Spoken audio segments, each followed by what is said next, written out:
Welcome to West Virginia Beer Roads, a podcast all about beer from a West Virginia perspective.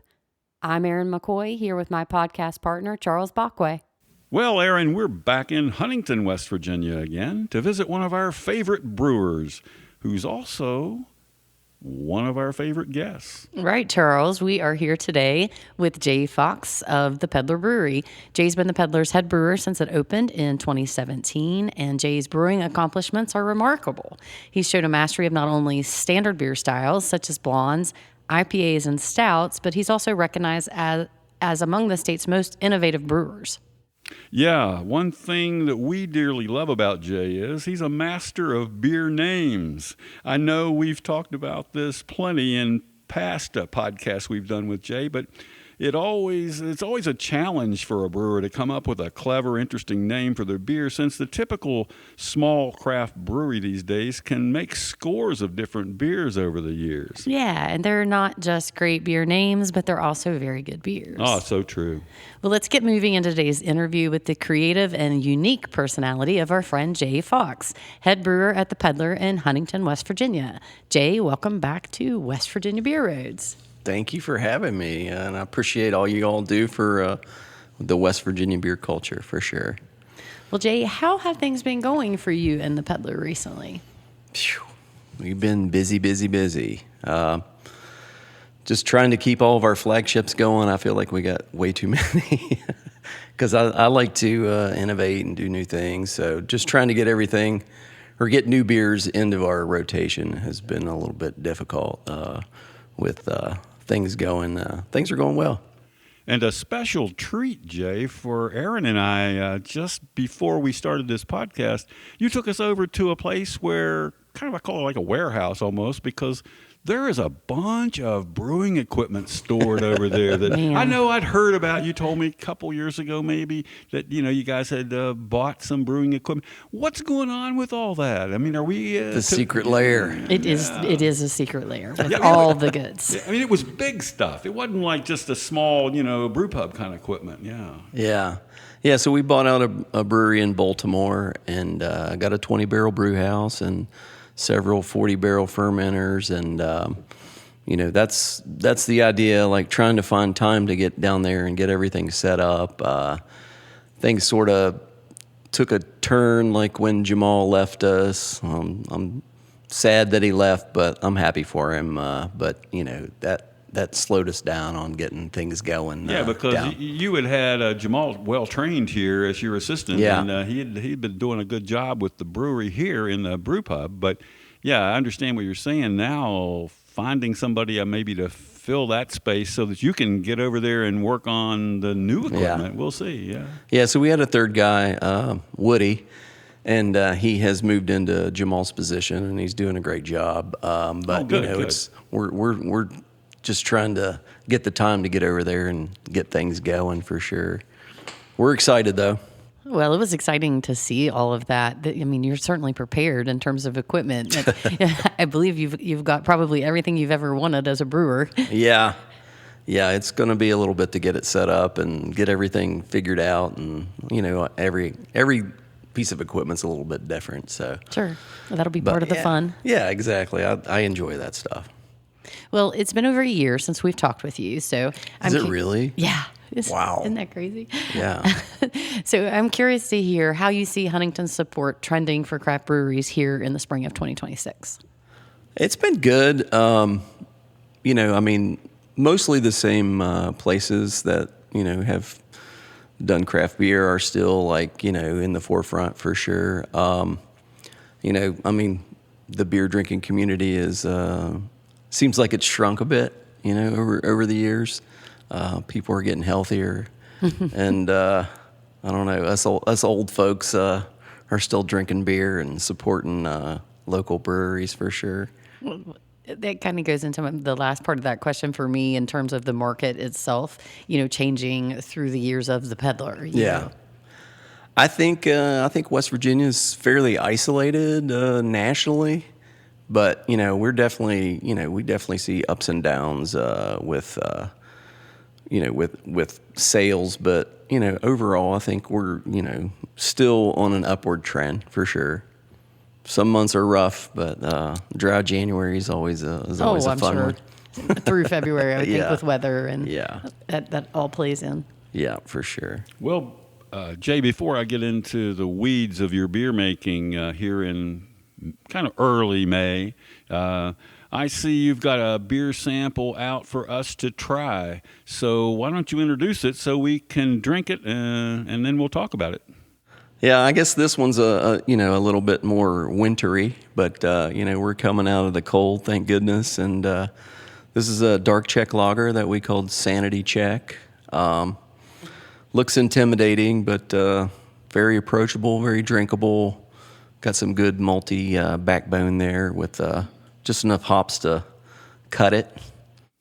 Yeah, what would you say maybe, or how would you describe what makes these Czech lagers so approachable? Even though, like you say, it looks dark and, maybe strong, it's not. Yeah. Well, I don't know. I'm not real. Well, that's all right. I mean, just- have you made many of these before? I can't recall. I have not actually. I've drank several awesome Czech lagers, and and I'm always just wanting to get in and try new things, and so. Well, I know think it's this one it's set in a- the tank good. A combination of the definitely the hops they use. It's the yeast they use. It's everything as well as certainly the malts. I mean, they're just slightly different from German beers. Right. Yeah, they're Yeah. a little more body probably than a lot of the German lagers. There's definitely some good body, and it's, Yeah. it's very roasty. And what's the ABV on this beer? It is. Oh my goodness! You're gonna have Oh, to just pause. make it up. You can It's pause. not strong. No, it's No. it's between 4.5 and 5, I think. Yeah. I'll have to look that up for you. Well, I'd love to hear you talk about 3 or 4 of your favorite beers this spring. How things that you've brewed here that are now on tap, and that the public is going to be treated with. Where would you like to start? Well, I mean, we do a lot of sours. We do a lot of IPAs. I mean, IPAs are still strong in the market. Aaron had a little sample downstairs of the one that's getting kegged tomorrow. I know the owner. Thought it was a pretty funny name because people come that's in. the And, that's That's the name of the beer. yeah, I know the owner. Yeah, so, right off you the know, bright tank. People come in and be like, "Oh, where's Drew?" I'm like, okay, I know Drew. Yeah, we all know. Well, Drew, let's say so. Drew and brew rhyme, but Drew doesn't brew. I mean, you guys do the brewing Yeah. here. Yeah, that's all right. Yeah, Drew's a Drew, good dude. Drew wears a lot of hats. Yeah, and he does. brewing is definitely not one of them for him. He doesn't really have time to get into all that jazz. But Not everybody can be a master brewer. That was quite a fantastic IPA, along with the name. well, thank you. Yeah, it was. That's a fun one, and we've had success, I think, personally, but with doing new IPAs and trying to do different things. It drives me crazy when you go to a brewery and they use the same exact malt bill and they just change the hops and change the name. I'm just like, seems kind of boring to me, Like I always try to make it a completely different beer every time. So I know the owner's a good one. We just did a new session blonde, sort of paying homage to our sister restaurant, Backyard Pizza, called Backyard Light. Maris Otter and 2-row barley, a little bit dextrin malt, and it turned out really well. Yeah, well, you often think of blondes as a pretty light style beer, lower ABV anyway, and this Yeah. one's a light blonde. Yeah, it's 4.7% ABV, man. like Yeah. so you could definitely That's have a few quaffable. of these. Very much and, so, yeah. Yeah. I was thinking, I don't think I've, regularly heard much about a session blonde, different Yeah. style session, but not a blonde. So Yeah. that's cool. Something different, trying to do something different. Sure. But anything else you want to talk about over the years that you really enjoyed? And I've poked on this before, but like I've just always been super proud of Booger Cat. Like I think that's a great beer. Again, very approachable. Always say 35 plus year-old males are typically my drinkers for Booger Cat, but people prove me wrong sometimes. Well, one thing I always look forward to during a visit to the Peddler Tap Room is seeing the beer names on the menu. Jay, your beer naming prowess is legendary, but beyond the cool names, what have you found that is key to a beer success at the Peddler? Well, I just feel like you have to cast a wide net in West Virginia. There's a lot of Bud Light, Miller Lite drinkers here, and when they come in, like I try to, have a lot of different styles, that they can try, and I feel like we've had quite a bit of success of changing people over from adjunct lager drinkers to craft beer drinkers for sure. Well, let's talk about what is on or what's hot on tap right now in terms of like best selling beer styles, declining beer styles, things like that. IPAs, like I said, like continue to be like super popular. I love IPAs. I don't love them as much as I used to, but light lagers for sure. My goodness, like they're everywhere. We were at CBC in Philly last week, and all the the places with the free beer, they were all lagers. Like it was like a ton of lagers. I was really surprised to see how many there were actually. Well, having said that, where's the Peddler headed in the coming year? Has that changed your mind a bit in your brewing thinking? I don't think so. I mean, just because, again, like, you don't know who's walking through that door and like what they like and what they don't like. So always trying to innovate and do something different and new. And hopefully, people can find something that they want to drink there. We'll see. Well, Jay, you said you were just at CBC last week. And CBC, for those listening, that's the Craft Brewers Conference, which is the national conference, the big trade show and all for craft breweries from across the country. Right. And I was glad to see that you went, because that is a big deal. You learn so much going there, not just from the vendors and things and the people that are selling stuff, but also from all the brewers that come in from the top breweries across the country. So talk a little bit about some of your main impressions you left CBC with this year. Yeah, I always think it's great to go there. I think it's important. A lot of continuing education classes that you can attend and learn about new things trending in the markets. THC continues to dominate a lot of the sessions. People trying to get into that market with beer. But the expo floor was interesting this year because not much new equipment out there. Like there's a lot of used equipment on the market now. So that was a big change for this year. Yeah, for sure. And they, it was evident that things are changing in the craft beer market for sure. Aside from equipment, did anything stand out or lack thereof it standing out, like catch your eye? Yeah, they cut a whole day out, and it was pretty interesting. The floor wasn't quite so big this year. Just all around. It only took about 6 hours to get around it this year. Yeah, that you've been, Charles. You know how massive those things are. Yeah, the trade show is usually incredible, what they call the expo. Unbelievable, yeah.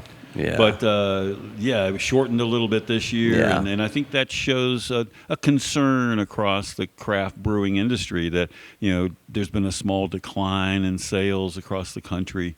But, here in West Virginia, I don't think we're seeing so much of that. I think we're pretty steady. Yeah. You see that here at the Peddler? Yeah, I think it's pretty isolated here. It might happen here in 10 years. It seems like we're 10 years behind on everything else.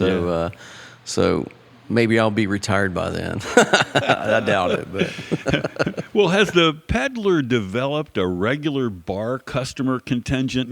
Just regular guys that come in here and want to talk beer and sit at the bar and drink all your new stuff. Does Huntington really follow your beer releases? Yeah, we do have quite a few regulars that come in, and they're always asking me. When we were downstairs talking. One guy came over and like, hey, what's coming? What's new? Like, yeah, he's always in here checking things out. Well, yeah, I saw a guy he's from the local homebrew club too. Yeah. I know him from the local homebrewer. So it's cool that Yeah, he's a good home brewer too. Yeah, he is, and you do get then a regular contingent that they probably give you advice too occasionally, don't they? Oh, everybody loves to give advice, you know. We just brought one back called "You Oughta Do," like because people come in and say, "Well, I'll tell you what you ought to do." Like, so we So you actually have a beer called Yada paid homage to the folks that like to That's give great. advice and That's recommendations. Beautiful. That is great. Well, over the past year, you've not only been selling your beer at the Peddler and Backyard Pizza restaurants, which are both owned by Drew and Megan Hetzer here in Huntington, but you've also been supplying new Backyard Pizza, or the new Backyard Pizza restaurant in Morgantown. Have you seen any differences in beer style preferences in Morgantown versus Huntington? Not really, but they definitely like to drink beer up there. That's for sure. We're selling quite a bit of beer in Morgantown for sure. Well, it is the university city. Yeah. so It there's is. Beer culture has always been strong in Morgantown. Yeah, they got a lot of great places up there. Great restaurants, great great bars, great craft beer bars So for sure. they're actually probably drinking more beer up there than they are down here. Yeah, I'd say so. Yeah. For sure. Now we're only going up there bi-weekly, so maybe that's Part of it. yeah. I mean, looking at the numbers, like I need to see spread that out over time. But yeah, they definitely like to drink beer up there. And For they- sure. Oh, I'm sorry. No, go ahead. I was just going to say the similar style, what you have on tap here is what you have on tap there, basically. Yes. So that doesn't change. Yeah. Yeah. That Correct. makes sense, of course. Well, Jay, you guys do a good job with self-distribution too. I know you don't just sell through like the restaurants we're talking about here at the Brew Pub, but you also supply other bars and restaurants, at least in the local area here, Charleston, Huntington. So I want to get your read on how distribution sales might differ, if any, over the sales at your own bars. We've got a pretty good percentage of beer that gets pushed across our bar at Peddler. We're generally close to 40% like on premise, so that's pretty high. That's pretty high. Very strong, for, yeah. So, I echo that, Charles. It is very strong. Yeah, if you're up to 50% of that, like that's a big deal. I mean, that's what people like say. Boy, you're 50% at your own place. That means that's what you're known for, really. Yeah. It's more, you're not known as much for distribution. You're known for what you sell at your brew pub. yeah, I think we have great craft beer at Peddler, but we also have an awesome restaurant with lots of options, and so I think people come in for the food and for the beer. Yeah, and for people that aren't familiar with the Huntington layout here, you have next door is the Backyard Pizza, same ownership, and they sell your beer at taps there, as well as then, of course, the Peddler Brew Pub, which is features burgers and sandwiches mostly, I guess, and duck fat fries, I should say. Yeah, okay, fries. Yes. But anyway, that's where most of that 40% of the output is being sold right here at the pub. Yeah, Yes. it's been strong, and it's stayed strong. So hopefully we can continue that. Well, let's say though, but I know you send beer to Charleston, where I live, and it's just 50 miles up the road. But do the bars up there tend to want a certain set of things? What's popular? I mean, in your distro when you get outside of Huntington here. It's pretty strong across the board. Typically when I sell a sour, it's gone immediately. We got to get back. We got to get Brondo back here soon. We're working on it. Yeah, talk about that maybe before we move on to some other stuff. What's going on with? First explain to listeners what Brondo is. Brondo. Well, it was sort of a one-off that I did. I'm just going to leave politics out of this. Yeah, leave politics. Yeah. But yeah, I mean, we ferment a sour with Gatorade concentrate, and did it once just for fun, and it went crazy, and Well we received. continued to do several different flavors, and I mean, literally, like we could sell a 10-barrel batch in 3 minutes, like if if we released it to bars around the state. So yeah, we had a little hiccup, and we're trying to work that out with the TTB right now, and hopefully that'll be back soon because that's some strong sales that we're missing. Yeah, I don't want to get anybody in trouble. I'm at a brewery down in Orlando, Florida, and they had a feature of 3 styles of whatever the soda that Brondo's is made to mimic. They had 3 of them on tap. The Gatorade. Because Gatorade makes all those different styles. Right. Some of them are red and stuff. Well, this brewery had 3, and man, the people were lined up. Oh yeah, the sales were super strong, and I definitely miss those for sure. Yeah. But I'm curious, like, what's going to happen with 2028 when they get rid of all the dyes, in West Virginia. So yeah, I'm sure Gatorade's going to do something. Like, they're not going to they'll stop making Gatorade. Maybe they'll have a dye that's legal, not one that's not on the illegal list or whatever. Well, no brewer experiences all roses in their career. And I'm sure there have always been some hard lessons that you have to learn, that you only learn once you're out there brewing beers. So, Jay, what are some of the tough lessons you've had to learn about running a small brewery and maybe about selling beer in Huntington, West Virginia? Don't make beer that you love if it's not popular to the public. As a brewer, don't make the beer that you love. Just make the beer people want. Exactly. Well, make beer that people want, and then you could make a little bit of beer that you love. I love saisons. I would make saisons all the time, but it's just such a small market here in West Virginia. Holiday beers, spiced beers, those kind of beers are a little tough to get through. Yeah, but I think they're important to have, and I've adjusted quantities over the years just to try to make it a little bit more, to move it out of the kegs, because we need those kegs for other beers. But you could still you're still making them, but as you said, that's your lesson. You've adjusted quantities. Yeah. Sitting on a holiday beer for 9 months is never tough. fun. Yeah. But you don't want to, it's hard to dump it. Like, if it tastes good, I don't know. Yeah, that's the some of the problems of market that you have to deal with. I hear you. Got to know your market for sure. Well, I think it's time for another sample. I mean, we've enjoyed this dark Czech lager. It's been a beautiful beer, but I think we need something else, something special from the Peddler's Tanks. So what beer are you going to wow Aaron and I with next? All right. Well, you're talking about good names. So this one is a sour that we did called Kiwi Herman.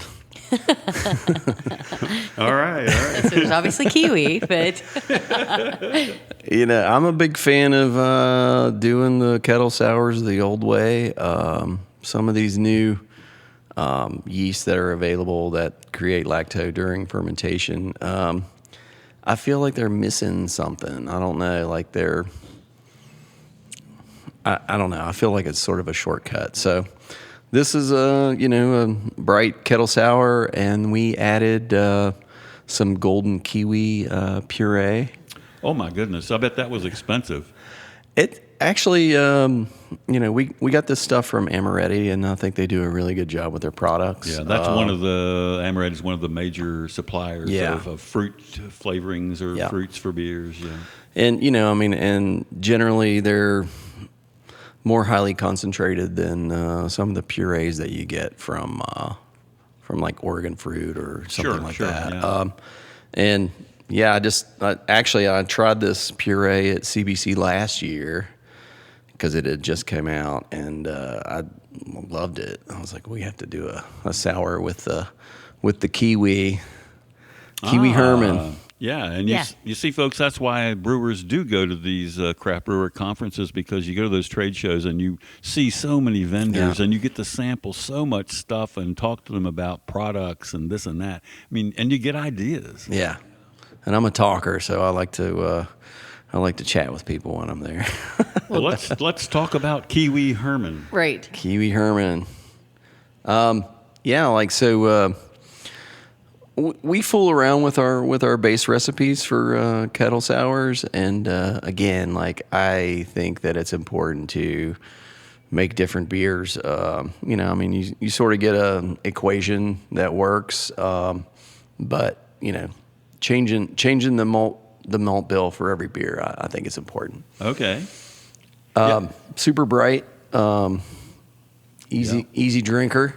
Yeah, it is. And when It we is, say very much so. a sour, it's just tart. It's not like Right. turn your face wrong. Not battery sour. acid. Yeah, no. and It's which- not like that. It's really just beautifully tart with the fruit. It tastes like the fruit. Yeah. It does. That's actually exactly what I was thinking.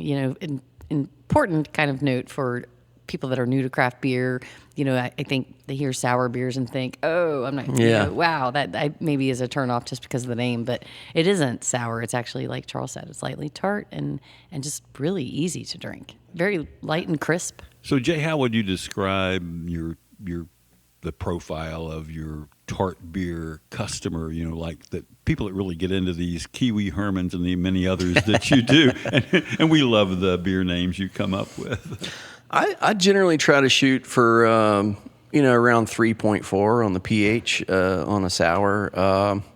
Anything less than that, like gets pretty acidic and like starts to turn your stomach. Although I do base like my love for sours on New Belgium's Les Terroirs that they used to do. That was like my freaking favorite sour of all remember time. that. I absolutely adored that beer, and anytime I saw it, I bought as many bottles as I could. Yeah, and that was really based on more of the Belgian styles that that can be quite sour. Very Some of them. sour. Yeah, those were quite sour, and I'm like, and I never wanted to do one quite that sour, especially in our market. Right, Like, this market might not be ready for that. right. Yeah, I know, but this Kiwi Herman seems pretty spot on for our market, in particular for people new to craft beer. It is beautiful. I love the fruit here, and if anybody that's a kiwi flavor fan at all, give this beer a try. Yeah, absolutely. Well, this summer, I'm really looking forward to the next Rails and Ales Craft Beer Festival here in Huntington. I know it's something that you were heavily involved in. So let's kind of go way back to the beginning, reset a little bit, and talk about how you personally got involved in organizing the Rails and Ales Way Festival. back, 2013. Holy crap! Like that's a long time ago. That's Oh, wait a 13 minute. years. That's a long time. That is 13 years. Is quite a lot. Yeah. My ex-wife and I used to travel to beer festivals quite a bit, and we were like, why can't we do one of these here and do it better? And, so we just sort of jumped in with both feet, and like we got some other people involved, Jeff McKay that used to own Summit, and Blaine Crabtree. He used to have a little bottle shop down at Heritage Station. He's now a realtor. And then a couple... Thomas and Stacy McChesney, they were very involved in the Huntington scene, and Natalie Thompson. So there were quite a few of us at the beginning. Sure. There's actually just two of us now. Blaine and I are the only ones involved now that people have moved on. Well, it's been a number of years, as we said. Yeah. But life changes, things happen. Yeah. But so how has that changed in terms of organizing the actual festival? It's got to be a big difference when you had that many hands versus down to a couple. Yeah, there was that many people for maybe 3 or 4 years, and then it was 4 of us, we were pretty good about divvying up responsibilities. So it's pretty heavy for 2 people right now. That's what I would think. Yeah. That's a lot of work, just because this is probably the largest beer festival in West Virginia, and certainly one of the bigger ones in our region. Yeah. Yeah, it gets thousands of people down on the riverbank here, the beautiful park and the riverfront park on the Ohio River. Yeah, I mean, it's a great time, and we've actually been pretty blessed with good weather.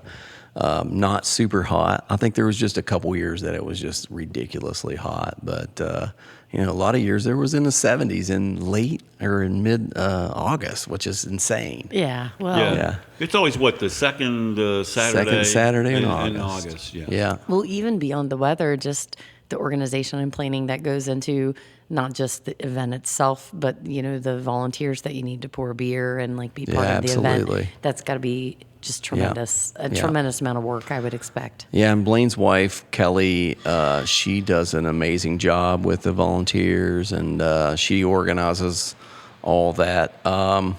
We donate to local charities via our volunteer groups. They come, spend the time, do their session, and then we donate money to whatever organization that they're representing. Oh, that's fantastic. So, That's a give and take, Yeah. perfect relationship. Yeah, absolutely. Well, I still, you're talking about here at the Peddler, maybe doing another brewery project. I mean, with the equipment that you guys have, and you trying to get more help here. I mean, so that you can be free to do that. How do you find time to add a beer festival in? Into that. I mean, is it something like that? Do you think that long term you're going to stay doing this Rails and Ales Beer Festival? As long as people keep coming, I honestly feel like it's sort of my community service to Huntington at this point. Some days I'm like, oh my gosh, are we really going to do this again? But I mean, once it happens, and seeing people's responses and how much fun they have there, it's rewarding and worthwhile, I think, for the time, but it's definitely time consuming for sure. Well, I mean, when Jeff McKay stepped away, and he moved out of Huntington, he's now in Louisville. I thought, man, that's a change. I never thought that would happen, with the festival. Yeah. So he's no longer here. But if you would leave too, I mean, it would be a big, I don't know what Rails and Ales would do. It would be a big loss. And I don't know. We hear some fun things though about Rails and Ales every year. I mean, there's always crazy stuff going on. Maybe think back and tell us a story or two that come to your mind over just funny stuff, crazy stuff that might have happened at past Rails and Ales. Well, I guess the first one, I thought it was always really cool that Tyler Childers played Rails and Ales, and I always, I'm like, oh yeah, well, Tyler Childers played our festival. I mean, as you should. Yeah, it's like you really knew something, Yeah, exactly. to get him. Yeah, I think everyone in this area sort of knew that. Why isn't this guy famous yet? But well, that's cool. Finally, he's made it happen. So, there's always some crazy stuff that happens every year. But, I mean, it's typically mostly fun stuff, and we've not had any, issues, as far as, riffraff or anything like that. So it's been well received, and I think people are generally pretty good when they come to it. Well, how has attendance changed through the years? I mean, a lot of festivals nationally are struggling with attendance, or they've seen a big drop-off. Is that what you're facing too? Yeah, we had a little bit less people last year, and I mean, it was nice. It was easier to plan when we could sell the festival out in 1 year we sold it out in 3 minutes. Literally 3 minutes. We all got together and got pizza, and we were just kind of seeing how sales went. And before the pizza even got there, it had sold out. So. Yeah, it has definitely trended down over the years. But, I mean, there's still enough people that are coming that I think it's worthwhile to, do for the city, for sure. And you draw from the tri-state area. That's Ohio, West Virginia, and Kentucky. Yeah. So, that whole area. We had some people from Alaska buy tickets last year. Holy crap. I never, saw them or, talked to them. But, that's impressive. We can see, where the tickets are purchased from. So we had some from Alaska. It was kind of cool. And I don't know if you have any numbers on the top of your head, but the kind of dollars that you have supplied to charities. $10 million. Well, I'm just kidding. But I mean, I know I always get on the Wheeling Festival, which to me is the other. You and Wheeling are the two best beer festivals in West Virginia. Yeah, Jeff and his crew do an amazing job. But they do an amazing job sure. for their local Absolutely. charities. And I just wanted to hear, I mean, I know you also supply a lot of money that goes through the festival, goes out to the local charities. If you have any numbers on that? Definitely north of 100,000 for sure. Yeah, I mean, Yeah. that's a big deal. And Yeah. that's why I hear you say that's what you owe to Huntington. I mean, to help Huntington, I mean, help the area, because those charities don't just support Huntington, it's a tri-state area. Yeah. I mean, my stance on, if you live somewhere, why not make it as awesome as it could be? I mean, like, For its constituents. stop bitching about things and do something. Like that's my my input for sure. All right. All right. Well, let's move this conversation into an area that concerns craft brewers nationwide. So the past 12 months have continued a modest decline in craft beer production, of course, nationwide. I'm curious to hear your take on the current industry challenges and if it's impacting the peddler, and if so, how. Yeah, I think we're still pretty good here, but yeah, definitely nationally, we're having issues with the younger generation. They're healthier than I was at 21. That's for sure. Like I like to drink a lot of beer when I was 21. Yeah, they're certainly finding alternatives. They're definitely more into their health and like living a long time. And I really wasn't thinking about that when I was 21. But yeah, I mean, it's been tough nationally, I think it will continue. There's definitely some markets that are increasing, THC beverages and RTDs are getting more and more popular. We have not jumped into that yet. We'll see. Yeah. I don't think those work well in kegs. So maybe, once we finally get a canning line, we can maybe look into those things. That actually leads me directly into my next question, and that would be, any chance we're going to see the peddler adding a can of beer to their lineup? Yeah. Yeah, that's one thing I didn't see over at the warehouse where you had all that equipment. There was not a canning line sitting there. Well, I told Drew, I was like, we don't need a canning line just yet, but Probably. if we had room downstairs, the peddler's a tough place to brew, but it's very customer centric, and I think people are excited to walk between the brew house and the cellar. It's not always fun for the brewer, but definitely a good customer experience. So there's just nowhere to can where we are right now. So hopefully we can get the other place going soon and get some can. I definitely want a can, and I think it's important for sure. Well, yeah, with the size of that equipment over there, Yeah. 40-barrel tanks and things, it sounds like that would supply a good canning line. Yeah, for sure. Yeah, absolutely. Well, I looked at canning lines at CBC, by the way. Oh, yeah. Well, all of this canning talk and equipment that we saw, Charles and I were able to witness, which was very beautiful earlier. Let's talk about your general thoughts on brewery expansion or adding new tap rooms. I know locally in Charleston, where Charles and I are from, Short Story it seems to have been very successful with adding that tap room.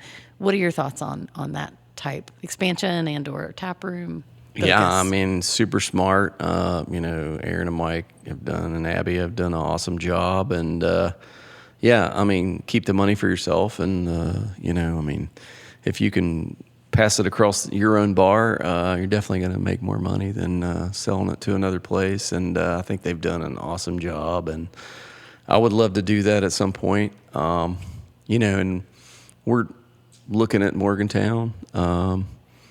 We'll see. Yeah, since you're Yeah. already have the backyard Yeah. pizza up there, yeah. Yeah, so we'll see what happens, but You think the stay business tuned. model's a solid one? Absolutely, it's Yeah. absolutely solid, and they've done a great job And for sure. I would agree with that. Yeah, it does seem like, and that's not just happening here in West Virginia, where a brewery has a central brewery or brew house where they make their beer, but then they have, where laws allow, they put out multiple tap rooms Yeah. that are their own beers with all the taps of their own beers. And that's something we're seeing in West Virginia. start to grow. It just seems like, as Aaron mentioned, Short Story Brewing has done a fabulous job, and it's done well enough for them. They're putting in a major expansion of their brewery now to supply all those tap rooms. Love it. I always love to see growth for sure. Jay, where do you see other opportunities for small craft breweries to grow beyond what, like the other tap rooms or multiple tap rooms and things? Do you see other chances for them to grow? I mean, with the products, new products or anything? Well, I mean, if you're willing to get into some different things, I mean, again, RTDs, THC are growing. Yeah, and in a state like West Virginia, they don't charge a whole lot of money to get like a distillery license. So Right. and that means you can actually you can do products that have distilled spirits in them. You don't have to actually make them. Yeah. Yeah, and I think, I mean, if someone's going to do something, they need to be passionate about it, and they need to not make money the number one reason that they're doing it, because when that happens, it's usually trash. Sure. So find something that you want to do and make it happen. Like, I don't know. Well, but let's back up just a little bit for our listeners. So, THC that's infused in a drink of some kind, and when we say RTD, we mean that's ready to drink. In case anybody needed to know what those acronyms meant. That's true, and I know, and for at the federal level, at least the laws are that THC cannot be produced. I mean, that kind of a beverage can't be made at a brewery where you're making alcohol. You can't put it in. You can't have THC and alcohol in a beverage. Correct. It has to be one or the Yeah. other. Yeah. Uh-huh. So I mean, Yeah, I just wanted to throw that out there. yeah. There's several breweries, doing it, but I mean, I've not been to any of them, so I don't know if they're doing it in a different facility. No, there are people making THC products like But beer, they're not but they're mixing. not alcohol in them. Yeah, correct. They're unalcoholed Yeah. products. Yeah, they call them. Maybe they can call it beer. Well, I don't know. Don't ask me. I mean, Don't ask me either. I just know you can't have at the federal level anyway. I don't know what West Virginia law is federal law. Yeah. So generally, when something's trending down, something else is trending up. So, Right. I mean, trying to jump on that train wherever you can. Yeah, it's just like absolutely. when you hear people talk about RTDs, ready to drinks. Those are distilled spirit infused products. So a brewery, typically in most states anyway, could not make an RTD because they can't use distilled spirits at their place. They can only use beer in their place. Right. And those are two, technically separate categories of beverages. Yeah. Yeah. Well, currently in West Virginia, Jay, who do you see as other breweries that impress you personally with their, whether it be innovation or just their beer quality? There's a lot of awesome brewers in West Virginia. Don't put me on the spot, Well, Charlie. I mean, Just kidding. is there anything current? You've been drinking. I mean, some brewers tell me, well, I don't have time to drink other people's beer. Yeah. I mean, and honestly, like, I haven't been drinking much beer here lately. Of course, the weather's changing, so Yeah. I've been trying to be good here this winter. But I mean, there's lots of breweries in West Virginia that, like, I'm always excited to see at festivals, and but it's a good camaraderie here, and and Bobby that used to work for Weatherground, he always said, West Virginia beers aren't going to compete until every tap in West Virginia is a West Virginia beer. Then we can compete. Like, so, and I like that a lot, like, so I'll definitely be a cheerleader for all the West Virginia breweries as long as I can, for Yeah, sure. I mean, and here in the Huntington market too, we've had a new brewery come up in the last couple of years that wasn't here. Yeah. That's done very well and Yeah. has provided some local beer competition Yeah, for the absolutely. peddler. Yeah. Love it. Rising tide floats all boats. It does. That's what I say. Yeah. And I mean, I talk to Jason and Noah quite often, and they're doing a great job, and I'm happy to help them any way I can. Yeah, and that's the Kerber Beer Company, which You pronounced it correctly. I Yes. love that. Yeah. I've been schooled by Yeah. Jason. Okay. But no, but that's a brewery that I love how they got into this, because sort of like you guys did, or Drew and Megan had the restaurants before they had the brewery. That's what he's a restaurant magnet. I mean, he's got good restaurants and bars, and then he added a brewery because he saw, man, I'm going to sell local beer and it's selling well, and I'm going to start making it. Yeah, and he loves beer, so I mean that's important. I mean, I It think is. you It got to is. have a passion, and yeah, I mean just stay in your lane for It is. sure. I do have to add, because you guys can't see us physically, you hear us obviously, but when Charles asked Jay about his favorite West Virginia brewery, he literally is wearing a West Virginia versus the world t-shirt as we sit here during this podcast. So obviously he's going to lift everybody up and say, all of the positive things that we would expect him to say. So I've kudos, worn this Jay. shirt proudly in lots of different countries. So Well, I love it. yeah, anyone that doesn't like West Virginia can kiss my butt. That's fair. That's fair. Hell yeah. Well, when we last talked with you on West Virginia Beer Roads, the state had just enacted the POTA law. In that regard, Huntington was the first city in the state to allow breweries to sell to-go cups, letting customers take cups of beer out to the street, kind of wander around with them. Now that we're a couple of years into POTA, how's it working? It's it's non-existent for us, to be honest with you. Really? Yeah, I mean, because whenever someone comes in and they want to go outside with a beer, generally something's happening outside. So typically, whoever's having the event outside has a footprint from the ABC, and you're not allowed to bring. They've already got a license, is what Yeah, you I mean, mean, from that so- footprint. So you're you can't take POTA cups to 9th Street Correct. Live? Oh, legally. Oh my gosh. I'm sure people do. Well, but, yeah. I mean, I but, didn't know.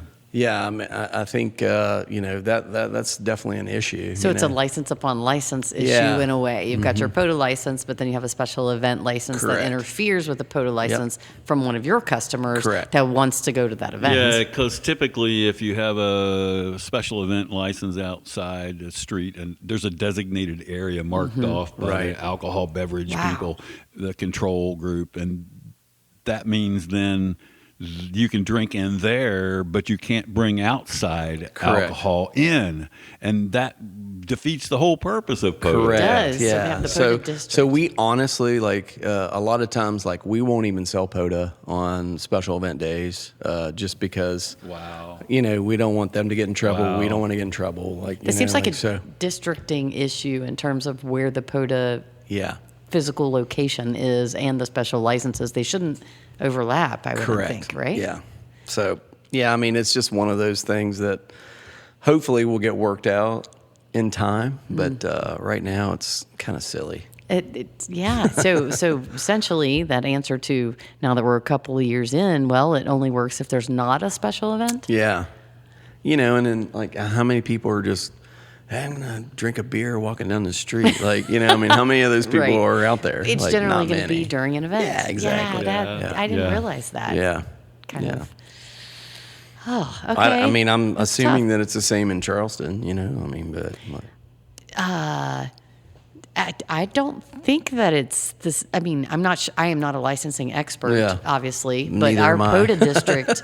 don't I- quote me on anything. I don't Yeah. know if there have been groups or organizations that have requested or applied for a specialized license during a specific weekend for a specific I perimeter. think, but I do think there has been some conflict in Charleston as well in the park, in I that am little unaware. park downtown where they have the beer events. Some of those events get their own beer license. that would be Slack Plaza. yeah. Slack, Well, it's got a new name. It's not Slack Plaza anymore. Oh wow. Look at me. Oh, anyway, look at Charles schooling me on the times. Well, What is it called now? Listen, I didn't know. I call it Slack Plaza too, but someone told me it had a new name. Don't ask me. Whatever. Yeah, but Okay. it is crazy. We want to be able to carry beer out to the street. Sure. And some places you can, and then sometimes you can't. So yeah, who knows? Oh, well. All right. Yeah, I mean, let's just carry beer anywhere. Like that's just don't drink and drive, kids. Exactly. Well, before we wrap up this podcast, Jay, is there anything you'd like craft beer drinkers to know about your brewing or about upcoming beer at the Peddler? Well, I just think it's important, especially now, like to, support your local breweries and restaurants and get out and talk to people and have some fun. And the weather's changing, and come to Rails and Ales in August and go to Mountaineer Brew Fest in August 15th Just try some and new go to stuff. Film at the Dome. Yeah, there's a lot of good festivals around West Yeah, Virginia, and you absolutely. can find those at brilliantstream.com. Just check the festival list there, and you'll find out all the places that are doing beers this summer and even into the fall. Yeah, for sure. Good times. Yeah, so Jay, thank you so much for coming on with us today. And man, we love talking to Jay Fox, head brewer at the Peddler in Huntington, West Virginia.